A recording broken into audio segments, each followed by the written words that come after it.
Hi friends, வணக்கம். இன்னைக்கு வந்து satin ribbon வச்சு ஒரு அழகான bow எப்படி பண்றதுன்னு பார்க்கலாம். இது பண்றதுக்கு வந்து நான் ஒரு சாண்டல் கலர்ல ஒரு satin ribbon எடுத்துர்க்கேன். அதுக்கு அப்புறமா organza ribbon ரெண்டுமே வேற வேற கலர்ல எடுத்துர்க்கேன். மெஷர்மென்ட்ஸ் எல்லாமே கீழ கொடுத்திருக்கேன். ஃபர்ஸ்ட் வந்து நம்ம கட் பண்ணிக்கிறதுனால அதோட ஓரங்கள்லாம் பிரிஞ்சு வராம இருக்கிறதுக்கு கொஞ்சமா வந்து அந்த ஓரத்துல வந்து ஒரு கேண்டில்லையோ இல்ல இந்த மாதிரி லைட்டரையோ வச்சு இந்த மாதிரி மூவ் பண்ணோம்னா அந்த ஓரம் எல்லாமே சீல் ஆயிடும். இந்த மாதிரி எல்லா கட்டிங்லயும் நம்ம இந்த மாதிரி சீல் பண்ணிக்கணும். ஃபர்ஸ்ட் வந்து இந்த ஆர்கான்சா ரிப்பன் இருக்கு இல்லையா, ஒரு மாதிரி ப்ரௌன் ஷேட்ல எடுத்துக்கோ இல்லையா, அதை இப்படி பாதியா மடிச்சு இந்த மாதிரி கிளிப் போட்டு வச்சிருங்க. அதே மாதிரி இந்த பெரிய சாட்டின் ரிப்பனையும் இந்த மாதிரி பாதியா மடிச்சு அதோட சென்டர் பாயிண்ட்டை மார்க் பண்ணிட்டு அந்த இடத்துல இந்த மாதிரி நம்ம மடிச்சு ஆல்ரெடி வச்சிருக்கோம் இல்லையா, அந்த ரிப்பனை வச்சு மூணு இதையுமே சேர்த்து கிளிப் போடணும். அதுக்கப்புறமா ஒரு ஓரத்துல இருந்து அந்த சென்டர் மார்க்கிங் இருக்கு இல்லையா, அதை வந்து இப்படி கொண்டு வந்துட்டு அதே மாதிரி லெஃப்ட் சைடும் கொண்டு வந்துடணும். கொண்டு வந்துட்டு கீழே எக்ஸ்ட்ரா ஒரு ட்ரையாங்கிள் மாதிரி இருக்கும், அதை வந்து கட் பண்ணிடணும். கட் பண்ணிட்டு இது எல்லாமே சேர்ந்து ஒன்றா ஃபிக்ஸ் ஆகிற மாதிரி கிளிப்பு போட்டுட்டு ஒரு ஓரத்துல இருந்து ஊசி வச்சு அப்படியே ஸ்டிச் பண்ணணும். செயின் ஸ்டிச் மாதிரி. நீங்கள் பக்கத்தில் வர வர இதை வந்து கொஞ்சம் கொஞ்சமாக கிளிப்பை தள்ளி போட்டுட்டு அப்படியே கண்டினியூ பண்ணுங்க. நம்ம மடித்தது வந்து எல்லாத்தையும் சேர்த்து ஒன்றா பிடிக்க முடியாது இல்லையா, அதனால தான் இந்த மாதிரி கிளிப்பு போட்டுட்டோம்னா நம்மளுக்கு ஈஸியாக இருக்கும். நம்ம ஃபுல்லாக ஸ்டிச் பண்ணி முடிச்சதுக்கப்புறமா கிளிப்பை எடுத்துடலாம். இதே மாதிரி அந்த எண்டு வரைக்கும் இந்த மாதிரி போட்டுக்கணும். ஃபுல்லாக ஸ்டிச் பண்ணதுக்கப்புறமா இதே மாதிரி இன்னொரு பகுதியும் இதே மாதிரி நம்ம ஸ்டிச் பண்ணிக்கணும். நூல் வந்து கட் பண்ணல, கண்டினியூஸா தான் அப்படியே ஸ்டிச் பண்ணணும்.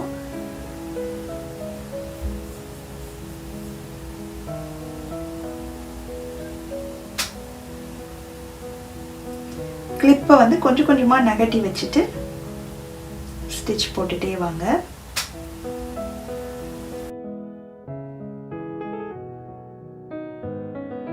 ஸோ ரெண்டையுமே ஃபுல்லாக ஸ்டிச் பண்ணதுக்கப்புறமா ஒரு ஓரத்தை வந்து இப்படி பிடிச்சிட்டு அப்படியே அந்த நூலை வந்து இழுக்க இழுக்க நம்மளுக்கு அப்படியே சுருக்கம் விழுகும்.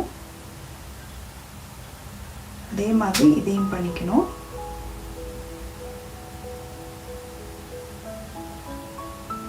நல்லா இந்த மாதிரி டைட் பண்ணிங்கன்னா நம்மளுக்கு நல்லா அப்படி ஒரு மாதிரி சுருக்கமாக விழுந்து நம்மளுக்கு அந்த போ ஷேப் மாதிரி கிடைக்கும். இதை வந்து நம்ம ஃபஸ்ட்டு எங்கே ஸ்டிச்சு ஸ்டார்ட் பண்ணமோ அந்த இடத்துல வந்து 2-3 தடவை இப்படி ஸ்டிச் பண்ணிவிட்டு நாட் போட்டுக்கணும்.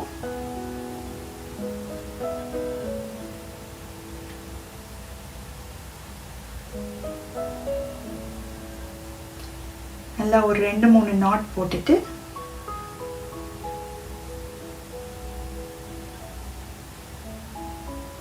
இப்போதான் கட் பண்ணுறேன் நான்.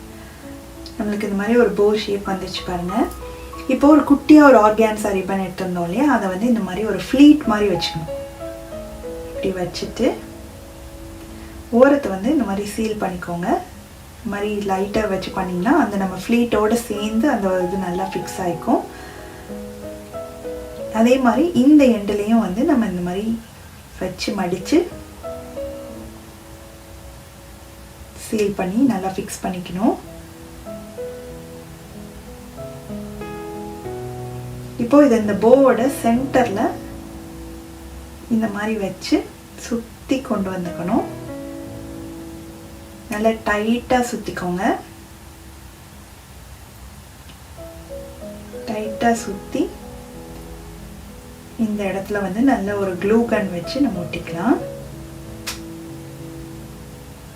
மாதிரி ஒட்டியாச்சுன்னா டபுள் கலர்ல ரொம்பவே அழகான போ வந்து ரெடி பண்ணியாச்சு.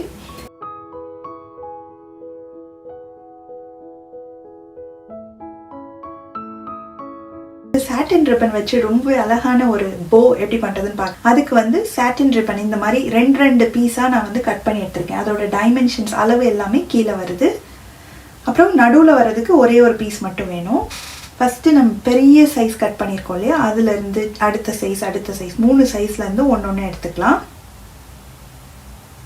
ஃபர்ஸ்ட் குட்டி சைஸ் இருக்குல்ல, அதை ஃபர்ஸ்ட் பாதியா மடிச்சுட்டு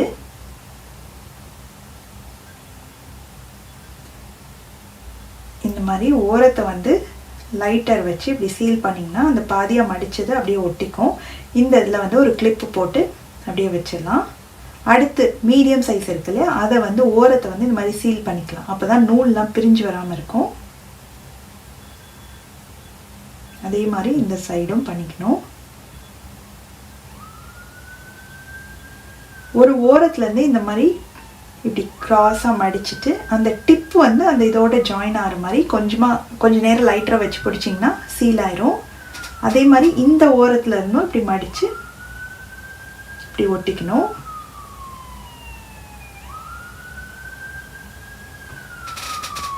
அதே மாதிரி இந்த பெரிய சைஸ் ரிப்பனையும் 2 சைடும் இந்த மாதிரி சீல் பண்ணிக்கலாம்.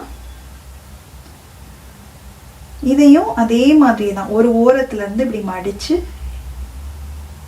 அந்த டிப்பை மட்டும் லைட்டர் கிட்ட காமிச்சோம்னா அது ஒட்டிக்கும். அதே மாதிரி இந்த சைடு ஒரே மெத்தட் தான். நம்ம கவனமாக பார்த்து பண்ணோம்னா ஈஸியாக பண்ணிடலாம்.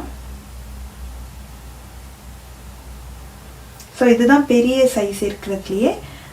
இது வந்து அதுக்கு அடுத்து உள்ள சைஸ். மீடியம் சைஸ் உள்ளதை நம்ம ஃபஸ்ட்டே கிளிப் மாட்டி வச்சோம் இல்லையா, அதுக்குள்ளே வச்சுட்டு அதோட லெஃப்ட் சைட்லேருந்து கொண்டு வந்து இப்படி வச்சு மடிச்சுட்டு அதே மாதிரி இந்த சைடும் மடித்து கிளிப்பு போட்டுக்கலாம்.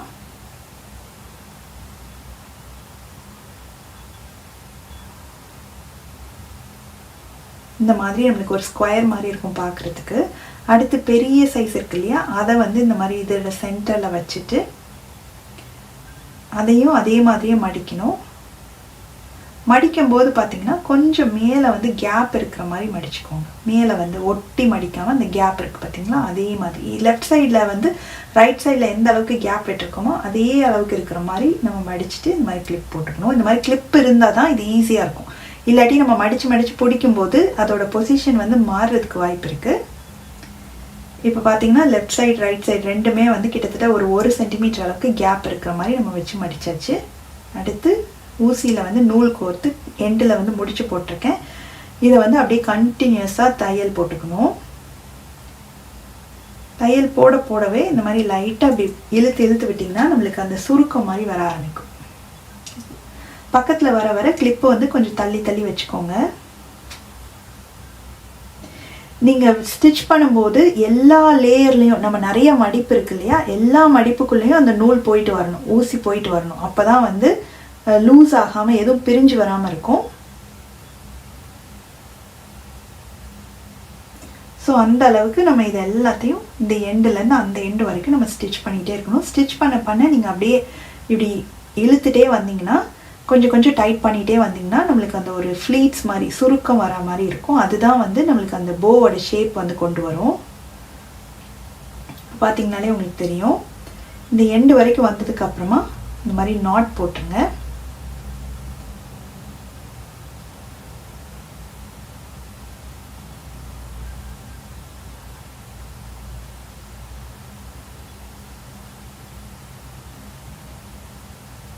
நாட் போட்டுட்டு கட் பண்ணிடலாம்.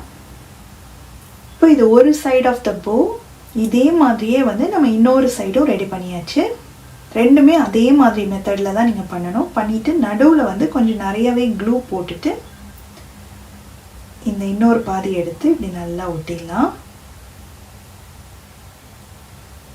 இப்போ நடுவில் இந்த சென்டர் போர்ஷன் தெரியாமல் இருக்கிறதுக்காக குட்டியாக ஒரு சாட்டின் ரிப்பன் சைஸ் கட் பண்ணி வச்சுருந்தோம் இல்லையா, அதை வந்து லென்த் வைஸில் இந்த மாதிரி பாதியாக மடிச்சுட்டு அதை இன்னொரு பாதியாக மடிச்சுக்கணும். மடிச்சுட்டு ஓரத்தை வந்து இந்த மாதிரி நல்லா ஒட்டிடணும்.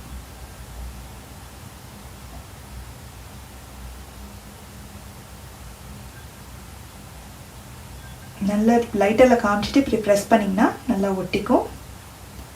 ஒரு சைடில் வந்து கொஞ்சமாக க்ளூ போட்டுட்டு பின் பக்கத்தில் இருந்து இப்படி ஒட்டிட்டு வரணும். பின் பக்கத்துலேருந்து ஒட்டிட்டு இப்படி நல்லா டைட்டாக சுற்றி கொண்டு வந்து